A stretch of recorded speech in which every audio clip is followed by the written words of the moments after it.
A third world war, unimaginable yet possible. Yo, fam, can you imagine it?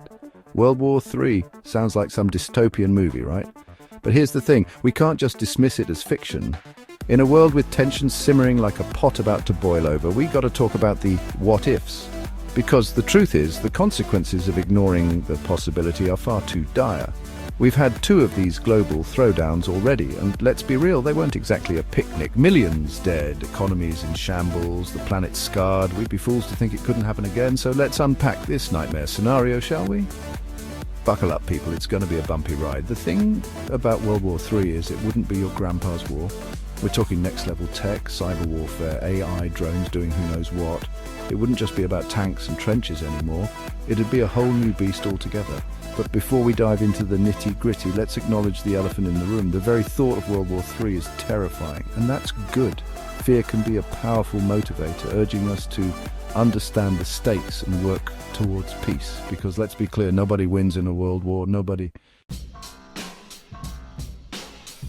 So what could actually kick off this global cage match? Well, there are a few contenders vying for that dubious honor.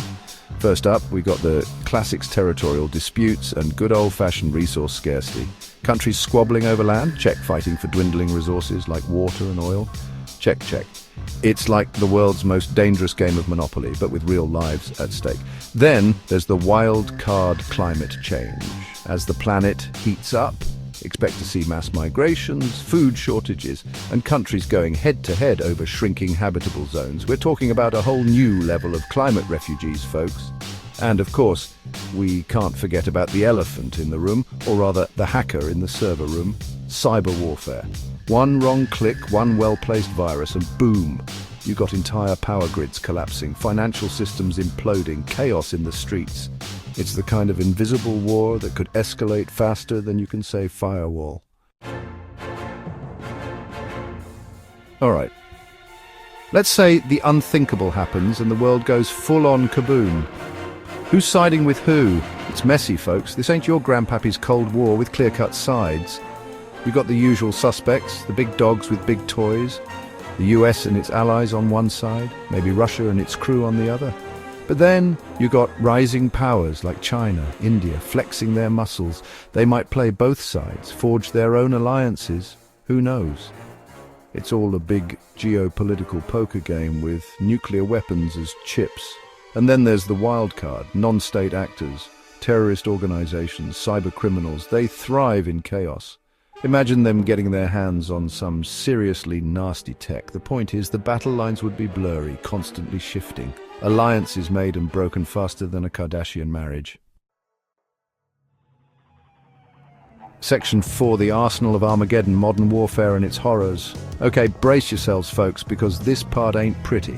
If World War III were to pop off, we ain't talking about your grandpappy's trench warfare. This is next-level sci-fi-esque terrifying tech we're dealing with. First up, we got hypersonic missiles. These bad boys are like the Ferraris of projectiles, zipping around at 5 times the speed of sound.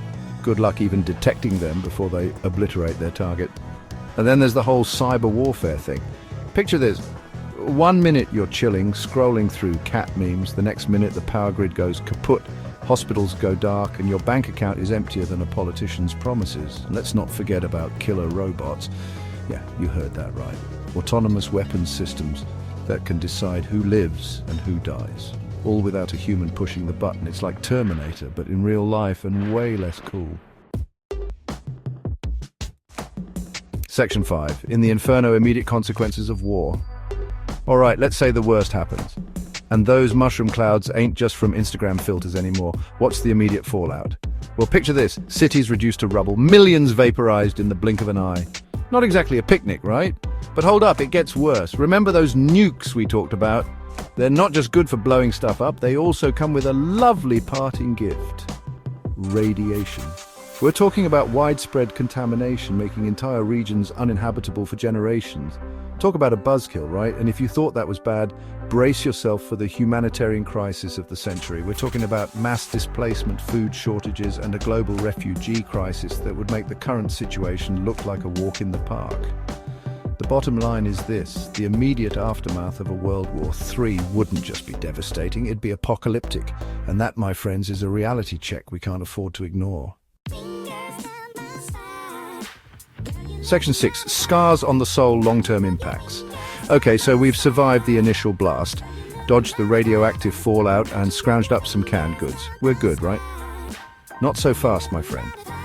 The long-term consequences of World War III are where things get really scary.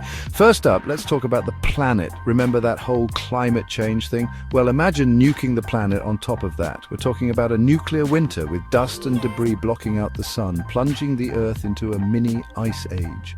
And if you thought the physical scars were bad, the psychological ones would be even deeper. Imagine entire generations growing up in the shadow of such devastation, haunted by the trauma of war. But hey, maybe there's a silver lining, right? Maybe this whole near-extinction experience will finally knock some sense into humanity. Maybe we'll finally learn to put aside our differences and embrace our shared humanity. Or maybe, just maybe, we'll keep repeating the same mistakes until there's nothing left to destroy but ourselves.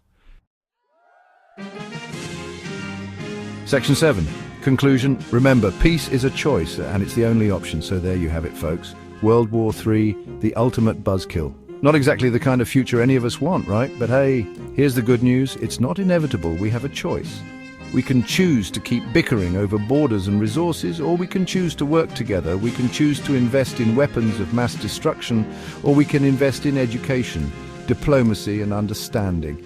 The future is not written. It's up to us to write it. And I don't know about you, but I'd much rather write a story about peace, progress, and maybe even some really awesome space exploration. So let's ditch the dystopian script, shall we? We've got a planet to save.